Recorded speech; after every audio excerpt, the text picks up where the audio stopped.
PV பக்தி tax YouTube channel சார்பாக எல்லோருக்கும் வணக்கம். கம்பன் முழு காவியமான ராமாயணத்தை 10,589 பாடல்கள் மூலம் நிரப்பியிருக்கிறார். ஆனால் ஒவ்வொரு பாடலை படித்தாலும் அதில் உள்ள கருத்தை நாம் உள்வாங்கும்போது ஒவ்வொரு பாடலும் ஒரு காவியமாக அமையும். அப்படிப்பட்ட கம்பராமாயணம் அவர் பாலகாண்டம், அயோத்தியா காண்டம், ஆரண்ய காண்டம், கிஷ்கிந்தா காண்டம், சுந்தர காண்டம், யுத்த காண்டம் என்று பிரித்திருக்கிறார். அந்த ஒவ்வொரு காண்டத்தினுடைய பெயரை நாம் கேட்கும்போதே ஓரளவுக்கு நம்மால் ஊகிக்க முடியும் அதில் என்ன சொல்ல வருகிறார். அதில் முக்கியமாக இறுதியில் வரக்கூடிய 3 காண்டங்கள், கிஷ்கிந்தா காண்டம், சுந்தர காண்டம், யுத்த காண்டம். அதிலும் குறிப்பாக கிஷ்கிந்தா காண்டத்திற்கும் யுத்த காண்டத்திற்கும் இடையில் உள்ள சுந்தர காண்டம். இந்த சுந்தர காண்டம் என்ற பகுதியின் தலைவன் யார் என்று கேட்டால் ராமபக்தனாகிய அனுமன் தான், வேறு யாரும் அல்ல. அந்த ஒருவனை வைத்தே அவர் எழுதிய ஒரு காண்டம் சுந்தர காண்டம். இந்த சுந்தர காண்டத்தில் பலவிதமான அனுமனின் இயல்புகளை நாம் காண முடியும். முதலில் வருவது என்ன என்றால், அனுமன் கடலை கடத்தல். இதற்காக ராமன் இட்ட கட்டளையை பிறந்தாழ்ந்து ஏற்றுக்கொண்டு சீதையை தேடி அவர் செல்கிறார். அதற்கு அவர் கடலை கடக்க வேண்டும்.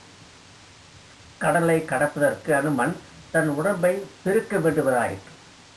மண்ணும் விண்ணும் நிறைந்த பேருருவம் எடுத்தான் அனுமன். அவன் தலை விண்ணை முட்டியது.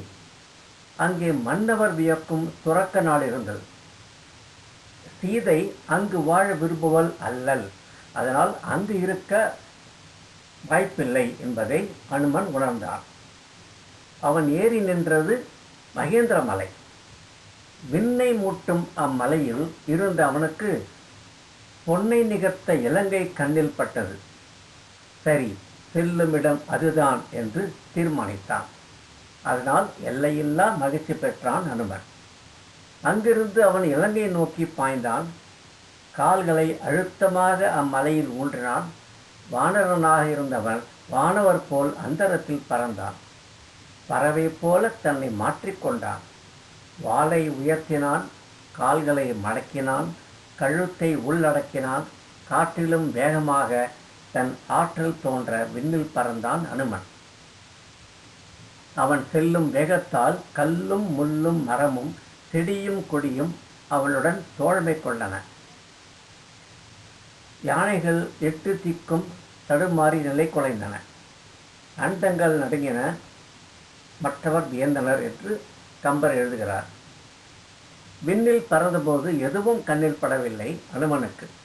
ஏன் என்றால், தான் எடுத்துக்கொண்ட கொள்கை அந்த முகட்டை தாவ உதவியது. கடலிலிருந்து மலை ஒன்று முளைத்தது.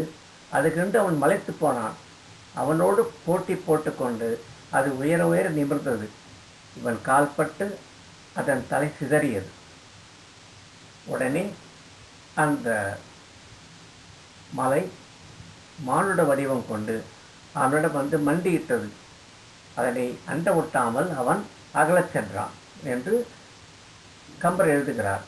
ஆக இதை பார்க்கும்பொழுது குறுகிய ஒரு சில பாடல்களையே அனுமன் எவ்வாறு தன்னை உருமாற்றிக் கொண்டான், எவ்வாறு தான் எடுத்த கொள்கையில் ஸ்திரமாக இருந்தான் என்பதற்கு மிக அழகாக கம்பர் அனுமனை வர்ணிக்கிறார். இவ்வளவு சிறப்பு வாய்ந்தவர் தான் ஆஞ்சநேயர். ஜெய் ஆஞ்சநேயா.